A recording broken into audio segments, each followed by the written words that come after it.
Salut les élèves, on a juste parlé des années 20, euh, qui sont des années folles, The Roaring Twenties. C'est vraiment un temps extraordinaire pour des Canadiens, parce que c'est vraiment un temps que des personnes ont eu beaucoup d'argent, peuvent acheter des choses, et c'est vraiment une décennie qui est différente de la décennie de la Première Guerre mondiale. Maintenant, on doit parler de la craque boursier et les années 1930. Premièrement, the crash, the stock market crash, s'est fait en 1929. euh, où- et c'est vraiment le début de la grande crise ou la grande dépression. Une de la causes du crack, c'est les investissements à la bourse. Les bourses is stocks. Le problème avec ça, c'est que tu peux perdre beaucoup d'argent avec ça, mais il n'y a pas des personnes qui gagnent cet argent. C'est juste de l'argent perdu. Euh, et on a eu des difficultés en 1929, et la confiance se transforme en panique. Ça veut dire que il y a beaucoup de personnes qui veulent vendre une des bourses à une type de bourse dans une compagnie, et les autres personnes l'ont vu, elles regardent que le prix, il commence à chuter comme ça, et il crée une panique. Donc maintenant, plus de personnes veulent le vendre, donc le prix s'abaisse encore. Et quand le prix s'abaisse, des personnes ont du peur, donc ils le vendent encore. Donc ça veut dire que chaque fois que le prix abaisse, les personnes vont le vendre pour que le prix soit plus et plus abaissé.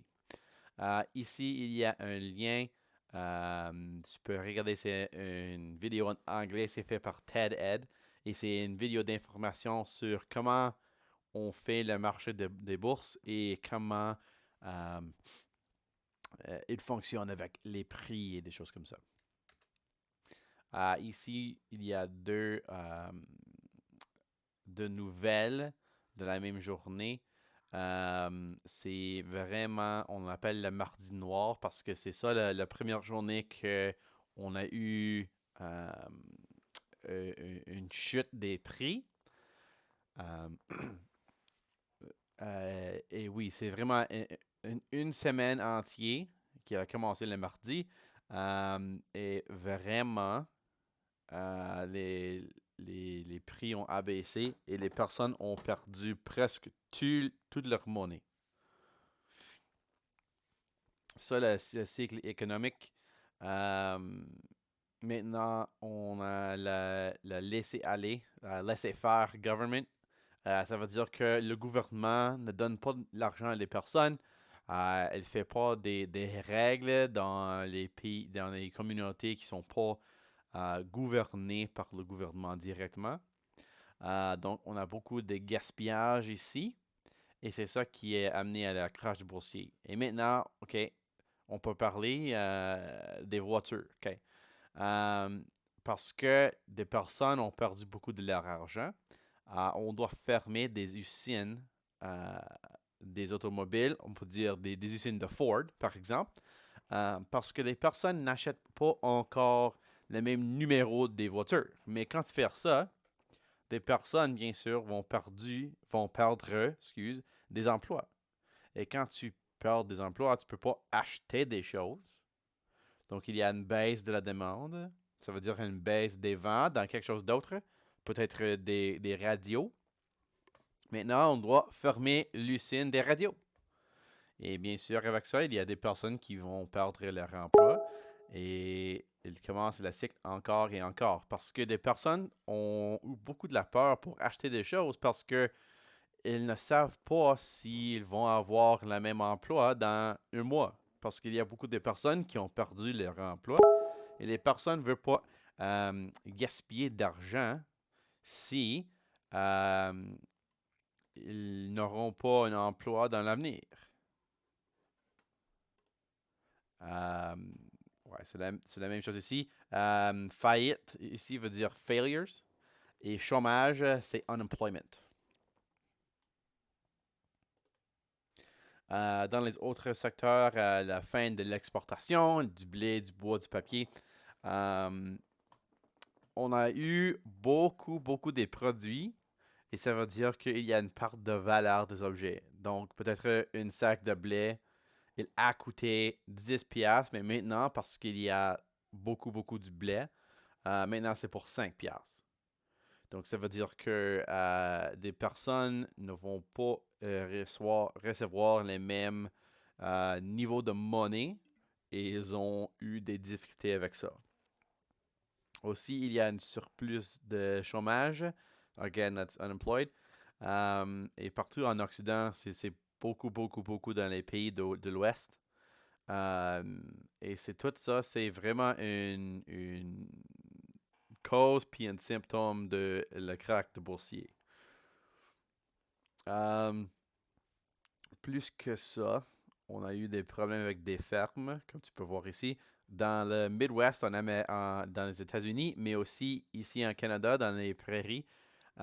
C'est parce que c'est vraiment difficile. Il y a une sécheresse, which is a drought, et ça veut dire qu'avec ça, le terrain, la terre lui-même est vraiment sec. Tu peux pas pousser des végétaux et des choses comme ça. Mais aussi, il y a un problème parce que euh, tu vas avoir des sandstorms comme ça. C'est vraiment un problème à ce temps-là. Dans les maisons et des choses, dans les prairies, il y a toujours du sable parce que les maisons sont pas faites comme aujourd'hui, donc ils sont pas faites airtight. Donc, il y a toujours de la sable dans l'intérieur de la maison parce que il y a toujours des grandes tempêtes comme ça. Ça, c'est une vidéo ici. Tu peux cliquer sur le lien si tu veux. OK, la politique. Ici, c'est Richard Bennett, R.B. Bennett. C'est lui le premier ministre. Il est un homme riche de Canada, bien sûr. Euh, et vraiment, lui, il est malchanceux plus qu'il est incompétent. Euh, à ce temps-là, on n'a pas eu les mêmes idées de ce qu'on doit faire pour aider nos citoyennes. Donc, le gouvernement n'a pas dépensé beaucoup d'argent sur les hommes au début de la Grande Dépression.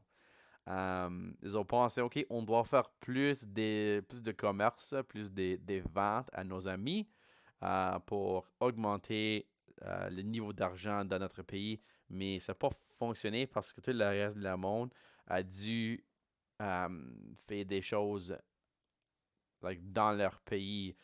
C'est vraiment un temps nationaliste où des personnes ont fermé beaucoup de leurs frontières, their borders. Euh, et à cause de ça, c'est vraiment difficile pour lui pour suivre son plan. Et c'est vraiment un échec. C'est ça le Bennett Buggy, c'est ça une blague de tous les Canadiens. C'est parce que dans les années folles, on a pu acheter des voitures, mais maintenant, on n'a pas d'argent pour le maintenance, on n'a pas d'argent pour le gaz, on n'a pas d'argent pour rien. Donc, on a utilisé nos chevaux ici pour tirer les voitures. Et c'est ça, le Bennett Buggy, c'est une blague parce que ça ressemble à la luxe des années 20 et la réalité des années 30. Si on était en classe encore, on a dû regarder le film Cinderella Man. Si vous avez la chance de le regarder, je dis c'est vraiment un bon film, mais la raison qu'on le regarde, c'est parce qu'il nous montre vraiment l'atmosphère de l'ère des 1930 parce que et on peut voir beaucoup des voitures comme ça dans les allées, des choses en New York. Et c'est comme des jouets des enfants, de children's toys, parce que les personnes ne peuvent pas les utiliser encore. Oui, et à cause de ces échecs, Bennett, hein, lui, le riche, là, devient une blague pour les Canadiens. Euh, Oui, c'est lui, c'est vraiment difficile un temps difficile pour lui. Et il était un homme gentil. Et il y a des personnes qui ont fait des lettres à lui, des lettres personnelles de leurs difficultés dans leur vie, des choses qu'ils ne peuvent pas payer, des choses comme ça. Et quand il peut, il a les envoyé d'argent de lui-même. Comme il a envoyé, OK, je comprends votre problème, c'est ça, 10 dollars pour vous aider de sa poche. Donc, il a vraiment essayé, mais il n'est pas capable de penser, n'est pas capable de euh, réagir comme une personne aujourd'hui parce qu'on n'a pas eu les mêmes systèmes de gouvernement. Euh, une des choses qu'il a fait, c'est des camps de travail pour des chômeurs. Et c'est parce on a beaucoup de personnes qui euh, se transportent autour du pays pour chercher des emplois. Et c'est vraiment une taux difficile sur des petites villes et des choses parce que ils n'ont pas assez de ressources ou pas assez des emplois pour eux-mêmes. Ils ne peuvent pas accepter plus de personnes à ce temps-là. Donc, il y a beaucoup des hommes jeunes qui sont allés en l'ouest pour chercher des emplois. Et le gouvernement, on dit, OK, on peut te donner des emplois, mais c'est vraiment dans les forêts, c'est loin de la civilisation, c'est dans les camps de travail. Et c'était là, on peut te donner 10 sous chaque jour, c'est 10 cents a day. Euh, pour du travail dur, tu dois euh, t'habiter dans le camp. Il te donne des repas et un lit et des choses comme ça, mais c'est pas des choses de luxe. Et c'est vraiment un problème parce que c'est du travail dur sans vraiment des choses que tu peux faire pour le plaisir. Euh, C'était des conditions terribles. Des personnes disent que c'est comme les armées ou les prisonniers. Euh, donc, les gens de partout embarquent sur des trains pour venir à Ottawa pour demander à M. Bennett quelque chose plus acceptable, des conditions plus acceptables, de l'argent plus acceptable. Euh, Ils ont commencé en la Colombie-Britannique, bien sûr. Ils sont venus sur les trains, comme tu peux voir ici. Euh, Juste à la ville ont essayé de voyager à la ville d'Ottawa pour lui demander une solution à ce problème-là. Euh, c'est le début dans les prairies de la CCF, Cooperative Commonwealth Federation en anglais. Euh, c'est vraiment leur credo. Ils veulent améliorer la condition des travailleurs et de la peuple commun. They want to make living conditions better for everybody and for the people. Um, Aujourd'hui, on va voir, c'est comme un ancêtre du NPD, de NDP. Um, c'est fait en Saskatchewan officiellement en 1944 avec Tommy Douglas. C'est lui, il a été voté le meilleur Canadien, excuse, dans un programme dans les années 2000. Et c'est à cause de lui qu'on a la philosophie de la soin de santé universelle. Vraiment, c'est un homme et une partie socialiste. Euh, on dit presque communiste, mais c'est pas la même chose que le communisme dans la Russie. Mais ils sont vraiment leur but, c'est d'améliorer la vie des gens ordinaires. Et parce qu'on a eu beaucoup des problèmes avec la vie, beaucoup de problèmes avec le système de gouvernement qu'on a à ce temps-là, les personnes sont beaucoup plus réceptives à des idées comme ça. C'est ça le New Deal. Celui-ci, c'est FDR, Franklin Delano Roosevelt. Il est le président des États-Unis. Et pour lui, il a dit, OK, pour la dépression, pour trouver le cure, on va faire mon nouveau deal, my new deal. Et ce qu'il a fait, c'est qu'il a investi beaucoup d'argent euh, dans les programmes, pas des projets publics. Donc, il va créer beaucoup des routes. Il a fait des autoroutes. Il a fait des rues, des choses. Il a dépensé beaucoup d'argent de le gouvernement pour réinvigorer l'économie. C'est la première fois dans les États-Unis ou dans l'Amérique du Nord, bien sûr, qu'ils ont fait ça.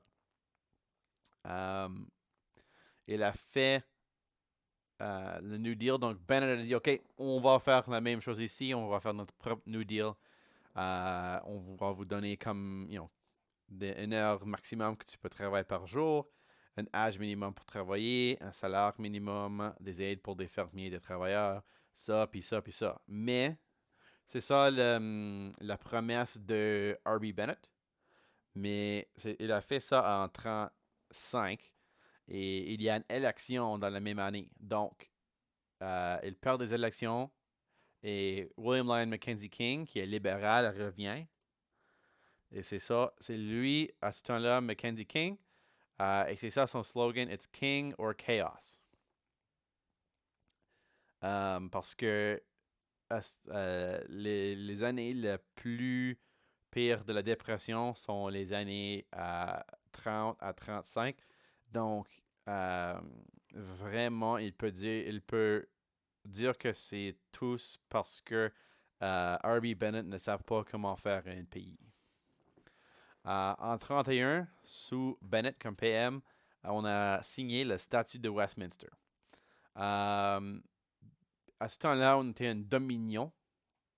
Donc, ça veut dire que nous sommes plus autonomes que des colonies comme l'Inde ou Hong Kong ou des choses comme des pays comme ça. Mais on n'a pas encore les pouvoirs absolus sur des choses comme des relations internationales et des autres choses. Donc, le statut de Westminster en 1931, ça veut dire que le Canada obtient tous les pouvoirs. C'est vraiment tous les pouvoirs pour des relations diplomatiques et tous les pouvoirs d'un vrai pays. Euh, c'est à cause que les dominions coûtent trop cher pour la Grande-Bretagne qui a juste dépensé beaucoup d'argent dans la guerre. Donc, ils ne sont pas assez riches qu'avant. Donc, ils ont dit, OK, on vous donner de la liberté de faire tes propres choses là. Et c'est ça. C'est comme, euh, pour une métaphore, il a botté ses enfants de la maison. Il dit, OK, t'es assez vieux, t'es assez capable, va faire tes propres décisions, va faire tes propres choses. Et avec ça, maintenant, on peut décider si on va en guerre ou non. Et ça, c'est important parce que c'est en 1931 et la Deuxième Guerre mondiale va commencer en 1938. Euh, donc, ça veut dire que nous ne sommes pas automatiquement dans la Deuxième Guerre mondiale à cause de le statut de Westminster. Maintenant, nous sommes un pays. Ah oui, c'est ça, les dominions ici. Euh, Tu peux voir, il y a encore des colonies en Afrique, des colonies en Asie du Sud, de la Sud, euh, et quelques-uns dans les petits îles, des choses comme ça. Alright. Et à cause de les expériences dures, il a commencé l'ère des hommes forts. Ça, c'est une petite histoire d'Allemagne, Italie, Russie et Espagne. En Allemagne, where books are burned, human beings are destined to be burned too. Ça, c'est une citation d'un observateur en Allemagne à ce temps-là. Parce que les temps sont vraiment durs, il y a une petite partie ici qu'on appelle les Nationalist Socialists.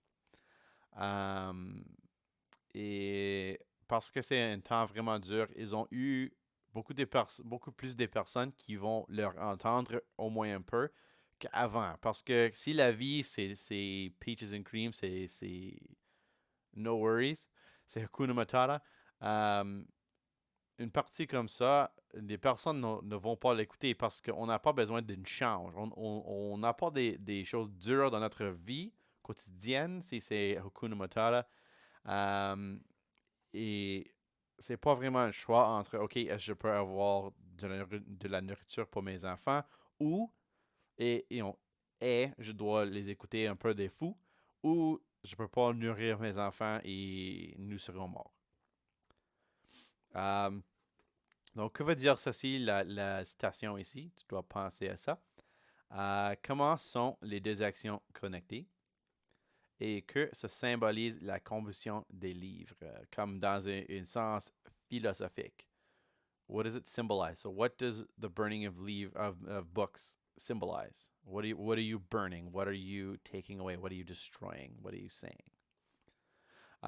Hitler a été élu chancelier d'Allemagne. Il a seulement reçu un tiers, one third du vote. Ça, c'est important parce que il y a comme une mal compréhension que tout le monde en Allemagne sont des racistes, sont des nazis, c'est pas vrai. Il a seulement reçu un tiers, one third of the vote. Ça, c'est en 1933. Il y a un feu dans le Reichstag, ça c'est comme leur édifice du Parlement. Et à cause de ça, ils ont donné beaucoup de pouvoirs extraordinaires à Hitler. Et lui a refait la Constitution pour qu'il puisse être chef pour sa vie. En 1933, les premiers camps de concentration se sont ouverts. En Italie, ça, bien sûr, c'est lui ici, Benito Mussolini. Qu'est-ce qu'on peut dire à propos de sa posture? Comme il regarde comme un homme, de quoi? Et tu penses à quel adjectif quand tu vois l'image de lui ici? Comme tu peux regarder à toutes les autres personnes, ils ont des expressions différentes, ils ont des postures différentes. Avec cette posture ici, qu'est-ce que tu peux dire à propos de lui? Euh, Peux-tu lui dire non si elle dit OK, je te demande ça? Est-ce que tu peux dire non vraiment? En 1936, il est entré dans une alliance avec l'Allemagne et ils ont créé les Axis Powers. C'est ça. L'autre côté, c'est les Alliés et les Axis Powers dans la Deuxième Guerre mondiale. Et c'est ça le début de comme un bloc de pouvoir en Europe. En Russie, on a Joseph Stalin. En 1924, Vladimir Lenin, il est mort. Il a été le chef durant la Révolution d'Octobre. Et c'est Joseph Stalin le deuxième. So, il est devenu chef de la pays. Il punissait tous les gens qui ne sont pas des amis. Il a fait des camps de travail durs. Il a fait des prisons en Sibérie. Et c'est lui qui a vraiment créé la Russie qu'on pense dans la guerre froide. C'est lui qui a créé comme la Russie avec l'État qui fait tout le contrôle, avec des personnes qui se sont arrêtées pour n'importe quoi, pour pas des vraies raisons, des personnes qui se sont arrêtées durant la nuit, beaucoup des problèmes avec l'État et les polices d'État. Il y a une culte autour de lui. On lui appelle Uncle Joe. C'est comme l'oncle de tout le monde. Et lui, il a tué beaucoup de personnes avec l'État. Même avant la Deuxième Guerre mondiale. Parce que lui, il est vraiment raciste. Et vraiment, il déteste des personnes même dans sa pays. Il ne se concentrait pas sur les Juifs comme Hitler, mais il y a beaucoup des regroupements culturels qui sont persécutés au-dessus de lui. Donc, à ce temps-là, la Russie a un choix à faire. Ça veut dire, est-ce qu'on va faire une alliance avec l'Allemagne ou avec la Grande-Bretagne? Parce que à ce temps-là, il y a encore des problèmes entre les deux et probablement il va avoir une autre guerre à cause de ça. Donc, la Russie, c'est ici. L'Allemagne, c'est ici. Et la Grande-Bretagne, c'est ici. So, Britain, ils t'ont promis de vous aider si l'Allemagne t'approcha. So, if Germany attacks Russia, they're saying, oh, don't worry, we will support you, we will help you. Mais ils ont aussi dit à Allemagne, c'est plus facile d'aller ici qu'ici. Mais Allemagne va vous donner un demi de la Pologne et tous les pays ici et ici. Qui choisirais-tu? Parce que vraiment, pour la Russie, même qu'ils détestent les deux, l'accord avec l'Allemagne, c'est beaucoup plus bon pour la Russie que l'accord avec la Grande-Bretagne. Dernièrement, on parle de la guerre civile d'Espagne. Il y a un nouveau chef, il s'appelle Francisco Franco. Et lui, c'est comme un fasciste aussi, mais lui, c'est comme un fasciste ouvert. Il se bat contre les républicains dans l'Espagne. C'est vraiment une guerre civile entre des personnes espagnoles, des personnes d'Espagne, mais Allemagne et Italie ont aidé à Francisco Franco avec des armes, des personnes, des obus, des choses comme ça. Et la Russie et le Canada puis l'Empire britannique ont aidé les Republicans, les Republicans, mais seulement avec des armes ou des volontaires. Parce que c'est une guerre très loin, c'est pas une guerre pour l'Empire. Et le Canada est encore dans la Grande Dépression. On dit, on fait pas une vraie déclaration de guerre, mais s'il y a des volontaires qui veulent être des soldats, ils peuvent aller. Donc, ils ont créé les MacPaps, le Mackenzie Papineau Battalion. Et ils ont envoyé tous les soldats canadiens au-dessus de cette bataillon-là.